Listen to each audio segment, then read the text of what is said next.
भाई तुझे पता आज क्या हुआ? भाई तू ये देख भाई 15 प्रो मैक्स, ठीक है, आईफोन 15 प्रो मैक्स 1.5 लाख का फोन है, मुझे मिल रहा है 20,000 रुपए में। भाई भाई ये हुआ क्या कि मैंने इसका ऐड देखा इंस्टाग्राम पे और उसके बाद फिर मैंने उसको टेक्स्ट करा, तो मेरी उससे बात हो गई टेलीग्राम पे। तो उसने बोला कि सिर्फ 6,000 रुपये दे दो, मैं ऑर्डर प्लेस कर देता हूँ फ़ोन का, और उसके बाद भाई तुम्हारा जब फ़ोन आ जाएगा तो जो रह गए पैसे उस टाइम दे देना। यार इस रेट में तो बहुत सही फोन है भाई ये चीज़ तो अच्छी है भाई, लेकिन ये स्कैम भी हो सकता है। यार। देखो थोड़ा सा रिस्क है, लेकिन यार 1.5 लाख का फ़ोन है और मैंने सिर्फ 6,000 रुपये दिए हैं। अगर आ गया तो भाई बहुत बढ़िया, और नहीं आया तो ठीक है यार, 6,000 रुपये मतलब ठीक है, कोई बात नहीं।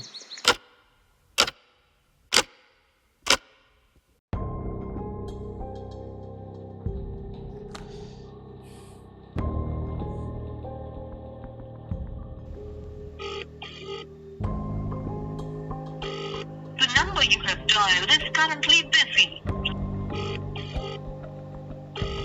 The number you have dialed is currently busy. Please.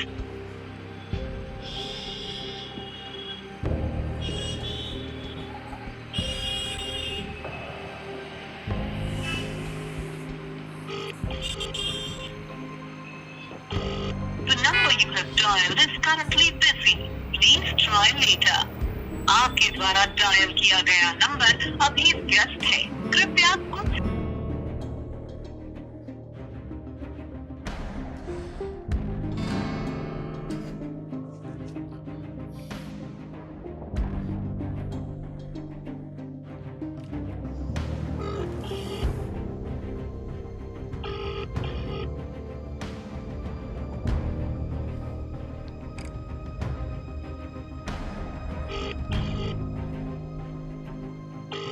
The number you have dialed is currently busy. Please try later.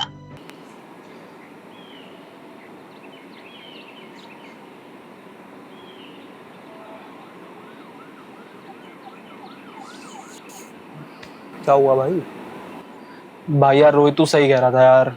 पता है जिससे मैं फोन मंगा रहा था ना, अब मैं उसे भाई जब से कम 6 बार फोन कर चुका हूँ और भाई उसका फोन नहीं लग रहा। अब उसने ऑर्डर तो प्लेस कर दिया था, उसने मुझे दिखाया भी था, भैया देखो मैंने ऑर्डर प्लेस कर दिया, और मैंने उसको 6,000 रुपये दे दिए थे। अरे भाई मुझे तो पहले से ही स्कैम लग रहा था वो।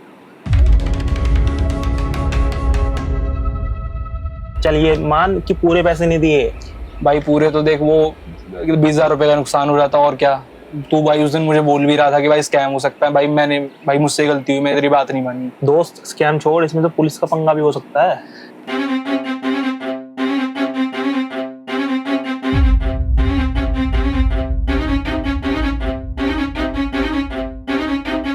भाई पुलिस का तो देख भाई, मुझे तो ऐसा लग रहा है जब मैं तो कुछ कर ही नहीं रहा भाई, वो कुछ कर रहा था, जो भी कर रहा था भाई, मुझे तो बस मेरा फोन आ जाएगा।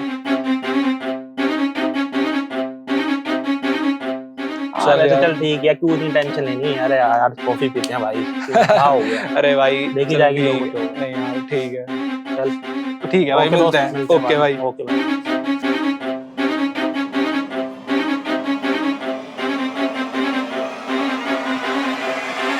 आजा बेटा आजा आजा, तेरे को चल। सर क्या हो? सर सर कहाँ लेके जा? हाँ जेल लेके जाएंगे अब तुम्हें। अरे सर क्या हुआ? ये हुआ बात क्या तो तुम्हें थाने में पता चलेगी। अरे सर क्या हुआ? थाने लेके चलो चलो। अगर आप चाहते हैं कि आपके साथ ऐसा ना हो तो इस वीडियो को आखिर तक देखें।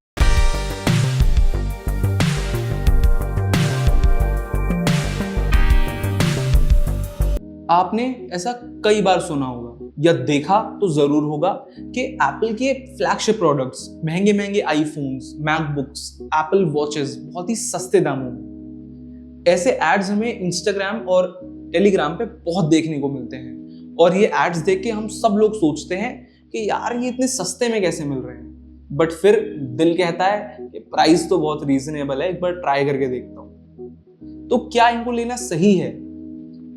अगर आप भी ऐसा सोच रहे हैं तो ये वीडियो आपके लिए है। अगर आपको भी ऐसा लगता है कि ये ऐसी चीजें खरीदने से आपको ये चीजें मिल जाएंगी, तो आप बिल्कुल गलत हैं, और ऐसा बिल्कुल मत करिएगा। क्यों? क्योंकि आप भी इस नए स्कैम के शिकार हो सकते हैं। इन स्कैम्स को बोलते हैं कार्डिंग स्कैम्स, और ये आज की डेट में बहुत कॉमन हो गए हैं। आज की वीडियो में हम लोग बात करेंगे कि ये स्कैम्स होते कैसे हैं और इनसे बचाव कैसे किया जा सकता है। तो हेलो दोस्तों, मैं हूं विख्यात और welcome to the another episode of scams in India series. और चलिए देखते हैं कि कार्डिंग स्कैम्स का क्या सीन है। इंदौर पुलिस ने एक ऐसे गिरोह का पर्दाफाश किया है जो चुराए गए क्रेडिट कार्ड से, डाटा से कई लोगों को लाखों की चपत लगा चुका है। Ended up with an even bigger discovery. Police say they found evidence of credit card skimming and fraud in a local storage center. होता क्या है कि उस हैकर के पास उसको कंप्लीट लिस्ट आ जाती है, बहुत सारे कार्ड्स वहां पे होते हैं। A university student accused of stealing more than $500,000 in a credit card scam. इस सब के बावजूद कई बार लोग क्रेडिट कार्ड फ्रॉड का शिकार भी हो जाते हैं। तो होता क्या है कार्डिंग? कार्डिंग एक लीगल एक्टिविटी है और इसमें होता यह है कि स्कैमर्स आपके कार्ड की डिटेल्स निकालकर उससे शॉपिंग करते हैं और गिफ्ट कार्ड खरीदते हैं और उन गिफ्ट कार्डों से खरीदा हुआ सामान को सस्ते दामों पे बेच देते हैं। तो यानी कि आपके पैसे चोरी करते हैं और उस चोरी के पैसों से खरीदा हुआ सामान भी चोरी का ही होता है। इसलिए हमें इन स्कैमर्स से या ऐसे लोगों से जो करते हैं कार्डिंग कुछ भी नहीं खरीदना चाहिए, क्योंकि कल को अगर पुलिस इन्वेस्टिगेशन होती है तो उस इन्वेस्टिगेशन के चलते ये आपके घर तक भी आ सकते हैं। अब आपके दिमाग में सबसे पहला सवाल ये आ रहा होगा कि इन स्कैमर्स को ये डिटेल्स मिलती कहाँ से है, क्योंकि हमारा कार्ड अगर कभी खो जाता है तो हम तो उसको ब्लॉक करा देते हैं। तो इसका एक बहुत सिंपल सा आंसर है कि क्या हो अगर आपके कार्ड का सिर्फ डेटा चोरी हो जाए, यानी कि उसके नंबर्स, उसका सीवीवी, उसके एक्सपायरी, तो आपको कभी पता ही नहीं चलेगा कि आपका डेटा चोरी हुआ है।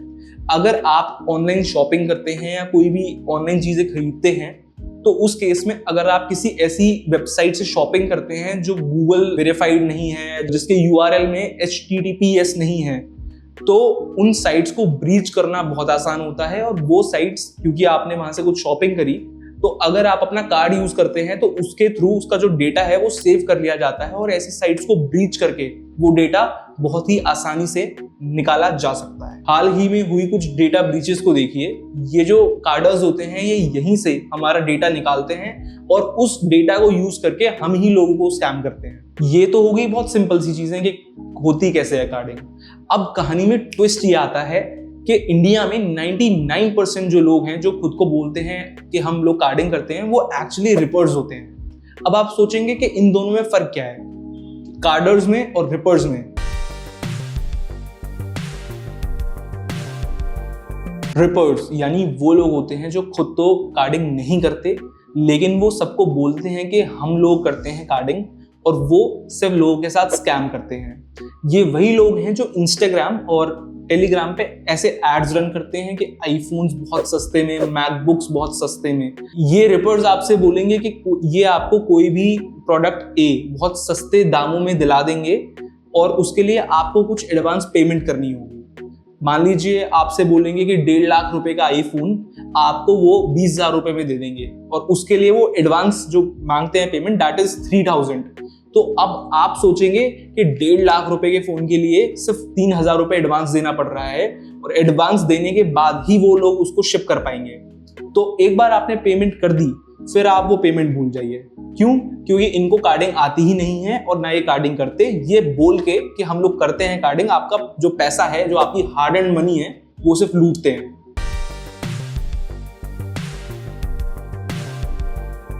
अब एक बार स्कैम होने के बाद आप इस सिचुएशन में पुलिस के पास भी नहीं जा सकते। क्यों? क्योंकि आप खुद चोरी का सामान खरीद रहे थे। तो कहीं ना कहीं इस पूरी सिचुएशन में आप भी गलत हो और आपको भी जेल हो सकती है।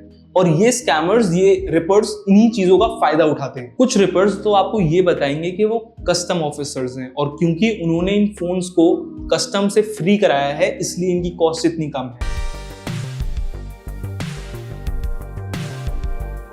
रिपर्स का सबसे फेवरेट प्लेटफॉर्म है टेलीग्राम और आपको ऐसे रिपर्स टेलीग्राम पे भरपूर मात्रा में मिल जाएंगे। तो अब सवाल ये है कि इन स्कैम से बचा कैसे जाए और इन स्कैमर्स को आइडेंटिफाई कैसे किया जाए। देखिए, मैं ये नहीं बोल रहा हूँ कि टेलीग्राम पे सिर्फ स्कैम्स ही हो रहे हैं, बट उस पर ये स्कैम्स करना थोड़ा ज्यादा आसान है और जो टेलीग्राम की सिक्योरिटी टीम है वो भी इन स्कैम्स को लेके कोई खास सीरियस नहीं है। अगर हम इस न्यू आर्टिकल की माने तो टेलीग्राम की टीम का ये कहना है कि किसी भी सोशल मीडिया प्लेटफॉर्म को स्कैम प्रूफ नहीं बनाया जा सकता। कमाल की बात है। तो सीधी सी बात ये हो गई कि आप अपने यूजर्स के वेलफेयर और सिक्योरिटी को लेके बिल्कुल भी कंसर्न नहीं है। तो यूजर्स ही आपके प्लेटफॉर्म पे ट्रस्ट कैसे करें अपने पैसों को लेकर। तो इस चीज का तो यही कंक्लूजन है कि आपको टेलीग्राम से शॉपिंग तो बिल्कुल नहीं करनी चाहिए। दूसरी जरूरी चीज जो आपको याद रखनी है वो ये है कि ये जो कार्डर्स होते हैं ये ओपनली अपनी आइडेंटिटी कभी रिवील नहीं करते, क्योंकि इनको पता है कि जो ये काम कर रहे हैं वो इनके जेल का रास्ता बन सकता है। सबसे जरूरी बात ये है कि ऐसे जो सस्ते ऑफर्स होते हैं, जो सस्ती चीजें होती हैं, जो ऐसे ऑफर्स हैं कि they are too good to be true, तो ऐसे ऑफर्स के पीछे ना भागें। इन स्कैमर्स के पास सबसे अच्छा तरीका है आप लोगों को अट्रैक्ट करने का, दैट इज कि वो बहुत महंगी चीजों को बहुत सस्ते में दिखाते हैं और आपको लगता है कि यार इससे मेरा फायदा हो जाएगा। तो ऐसे ऑफर से जितना हो सके उतना बचें। और अगर आपका बजट कम है तो वो बजट में जो सबसे अच्छी चीज है वो खरीदने की कोशिश करें। अगर आपने इनसे कभी सामान खरीद भी लिया और वो सामान गलती से आ भी गया तो भी आप फ्यूचर में मुसीबत में पड़ सकते हैं। शॉपिंग करने के लिए हमेशा वेरीफाइड प्लेटफॉर्म्स जैसे कि Amazon और Flipkart का यूज करें। ये आपकी मेहनत के पैसे हैं और इनको सही से सोच समझ के खर्च करें। हम इन स्कैमर्स पे तो पूरी तरह रोक नहीं लगा सकते। क्यों? क्योंकि ये फेक आइडेंटिटीज यूज करते हैं और इनको ढूंढ पाना और ट्रैक कर पाना बहुत मुश्किल है। तो सबसे बेहतर यही है कि हम खुद में अलर्ट रहें और सेफ ट्रेड करें। तो आज की वीडियो में बस इतना ही। आई होप आपको ये वीडियो अच्छी लगी होगी, हमने कुछ नया सीखा होगा। And I want to thank our subscriber जिनकी वजह से ये वीडियो बन पाई। अगर आपके पास भी ऐसा ही कोई आइडिया हो तो आप हमें नीचे कमेंट सेक्शन में वो आइडिया दे सकते हैं और हमारे पॉडकास्ट का लिंक भी आपको नीचे डिस्क्रिप्शन में मिल जाएगा, तो go and check it out. तो अब हम मिलते हैं आपसे अगली वीडियो में ऐसे ही स्टार्टअप और स्कैम रिलेटेड वीडियोस के साथ।